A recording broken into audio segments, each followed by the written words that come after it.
Newspaper review today, Saturday, 16th of May 2015. We start with Daily News today. SC suspends release of Sambur land. President Gazette notification rendered inoperative till May 21st. The Supreme Court of yesterday suspended the Gazette notification issued by the President releasing state land to the people in Sambur.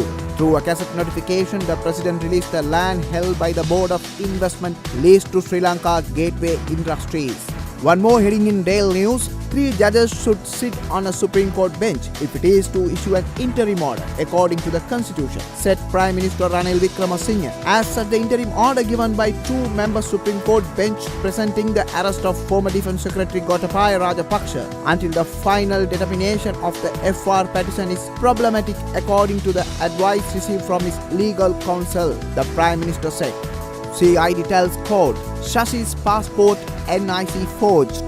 The Criminal Investigation Department yesterday told court that the diplomatic passport and the national identity card of Shashi Veeravansa, wife of former Construction Engineering Services and Common Amenities Minister Vimal Veeravansa, have been forged. The CID officials submitted a report with regard to the progress of the investigation with the case against Shashi Veerasinghe. Falsifying the document to obtaining a diplomatic passport was taken up before Colombo Chief Magistrate Gihan Palapitiya yesterday. One more headline in Daily News. Galle Baddegama school bus tragedy. Driver had no license, remanded until May 25th. The Galle Baddegama police initiated an investigation into the school bus accident that claimed the life of a 7-year-old student Imesha Devmini of Baddegama Church Girls School told court on Thursday that the driver of the respective bus had no valid driving license. Baddegama acting magistrate Veerasiri Dayasu remanded the driver until May 25th. Police further told the acting magistrate that the private bus involved in the accident had no valid permit to transport school children. Next headline in Daily News. Special Commission to investigate killings, disappearances of media personnel. The government expects to establish a special commission to investigate the killings and disappearances of media personnel in the past. Speaking at the National Consultative Summit on Media Reforms held at the Sri Lanka Foundation Institute on Thursday, Prime Minister Ranil Wickremesinghe said that during recent discussion he had with media personnel and other stakeholders, it was decided such a commission should be established in consultation and concurrence with media groups, civil societies, organizations and other relevant partners. The PM said he especially expects the media to make written submissions over the matter. Next headline. Athavan International Airport construction. Sri Lanka to pay 200 million rupees monthly for loan obtained. The Sri Lankan government will have to pay 200 million rupees monthly for the loan obtained by the previous government to construct the Athavan Mahinda Rajapaksa International Airport. Civil Aviation Minister Reginald Kure said the Civil Aviation Authority spends around another 250 million rupees monthly as a maintenance and operational cost of the airport. One more headline. Sri Lanka first country to protect all mangrove forest. Sri Lanka has become the first nation in the world to comprehensively protect all of its mangrove forest. A scheme backed by the government will include alternative job training, replanting projects and microloans.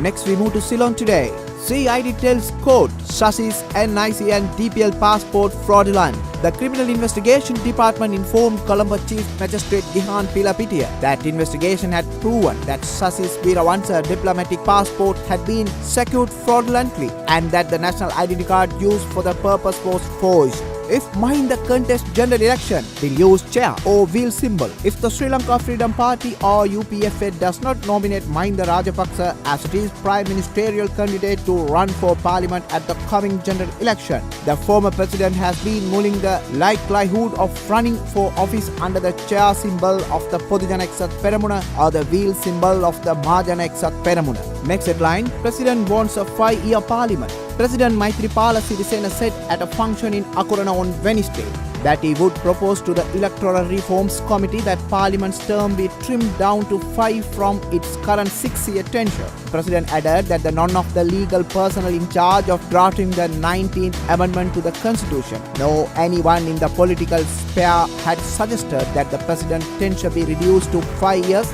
adding that it was he himself.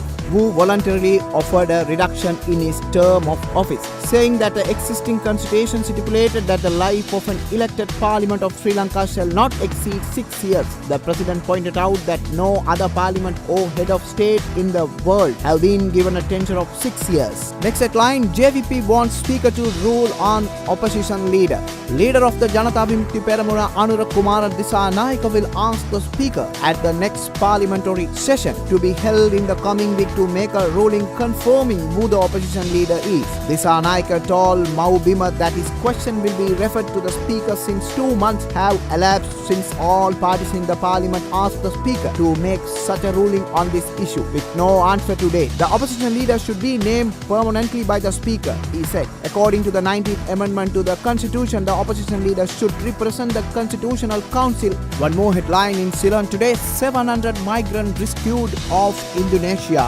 More than 700 Rohingya and Bangladeshi migrants arrived in Indonesia Friday after they were rescued by fishing boats when their boats sank off the coast of Aceh province, police say. According to initial information we got from them, they were pushed away by the Malaysian Navy to the border of Indonesian waters, said Sunaria police chief in the city of Langsa where the migrants arrived. After reaching Indonesian territory, their boat then went down but was spotted by local fishermen who ferried them to shore, he added. The official, who like many Indonesian goes by the name, said the migrants were brought to the port in Langsa on Aceh's east coast aboard 6 fishing boats. Next we move to Daily Mirror. Speaker certified 19th day into law. In the wake of the 19th amendment to the constitution now operational after being certified by the Speaker Chamal Rajapaksa yesterday, the Parliament Business Committee will discuss this setting up of the Constitutional Council next Monday, a minister said yesterday. Justice Minister Vijayadasa Rajapaksa said the speaker informed him of having certified the new legislation at 9 a.m. yesterday. Next headline, National Remembrance Day. May 19th is National Remembrance Day. Rajito. The new government has decided to declare May 19th as Remembrance Day instead of Victory Day as it was named by the previous regime. Government spokesman and Health Minister Rajita Senaratne said. He said May 19th, which for the past 5 years was celebrated as a Victory Day by the Rajapaksa regime, would be observed as Remembrance Day to mark the sacrifice made by all those who, irrespective of their ethnicity, safeguarded the unity and territorial integrity of the country, and also a day of remember those who died during the 30 years armed conflict. Next headline, Bribery Commissioner Vimala Chandra resigns. Former Court of Appeal Justice Kirti Vimala Chandra has resigned from his post as a Commissioner of the Bribery Commission. His resignation letter was handed over to the Commission Secretary WADP Lakshman yesterday morning to be sent to the President, sources said. Next headline, stay order not in line with Constitution. Ranil. The interim order given by the Supreme Court staying the arrest of former Defence Secretary Gotabaya Rajapaksa is not in accordance with Article 132 and Sub-Article 2 of the Constitution, Prime Minister Ranil Wickremesinghe said yesterday. Next headline, complaint to BC. Avantgarde chief tells Rajitha. Avantgarde chairman Nisanka Senadipati said yesterday Minister Rajitha Senaratne should complain to the Bribery Commission according to the proper procedure without making allegation to the media. He denied having offered any bribes to the minister and said if it was so, the minister would not have hesitated to complain to the appropriate authorities. The last headline in Daily Mirror, British High Commission hits through the gaps. Commenting on the incident where cricketer Kumara Sangakkara faced an unpleasant experience with a UK immigration officer in London, the British High Commission in Colombo yesterday said their border force officers were trained to maintain high standard of professionalism and courtesy, especially at the UK border. That's the last headline of Newspapers Review today. We'll meet tomorrow with more headlines. Until then, log on with Athavan News.